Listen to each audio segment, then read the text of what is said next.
स्वभावचिन्मयानन्दम् कृपापूर्णं जगत्पतिं हरिषड्वर्गजेतारम् नित्यानन्दगुरुं भजे। स्वभावचिन्मयानन्दम् कृपापूर्णं जगत्पतिं हरिषड्वर्गजेतारम् नित्यानन्दगुरुं भजे। இந்த பூமியில் பலர் ஞானமடைந்திருந்தாலும் வெகு சிலரைத்தான் பரமஹம்சர் என்று அழைக்கின்றார்கள். சாதாரணமாக ஞானமடைந்தவர்களுக்கும் பரமஹம்சர்களுக்கும் என்ன வித்தியாசம்?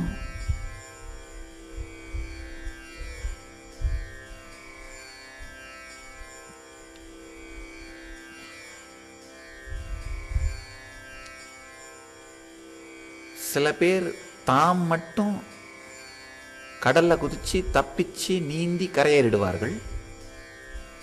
சில பேர் ஒரு 4 மரத்தை வச்சு கட்டி அதை கட்டு மரம்னு சொல்வார்கள்.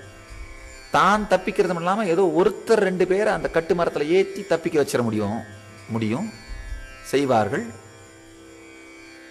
இன்னும் சில பேரால ஒரு படகு மாதிரி வச்சு ஒரு 50 பேர் 100 பேரை தப்பிக்க வைக்க முடியும். இன்னும் சில பேர் ஒரு கப்பல் வச்சு ஆயிரக்கணக்கான பேரை தப்பிக்க வைக்க முடியும். இன்னும் சில பேர் மிக மிக மிக சிலரே தான் பாலமாக இருந்து உலகத்தையே கரை சேர்க்க முடியும். தாம் மட்டும் தப்பிக்கிறவர்கள், தான் கூட இருந்து ஒரு 4-5 பேரை தப்பிக்க வைக்கிறவர்கள், இவர்களையெல்லாம் தான் ஞானிகள்னு சொல்வோம். ஒரு பெரிய படகா இருந்து பல பேரை தப்பிக்க வைக்கிறவர்களை சத்குருன்னு சொல்லலாம்.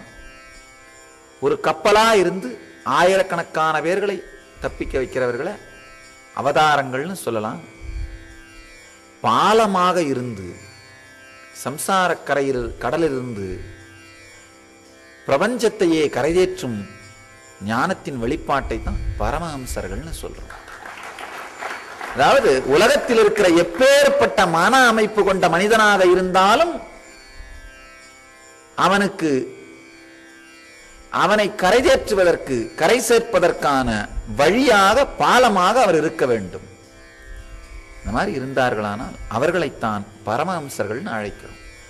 இதெல்லாம் ஒரு நிலையையும் வெளிப்படுத்துகிற வார்த்தைகள். ஞானகுரு, சத்குரு, ஜெகத்குரு அப்படிலாம் ஒவ்வொரு நிலையான வார்த்தைகள்.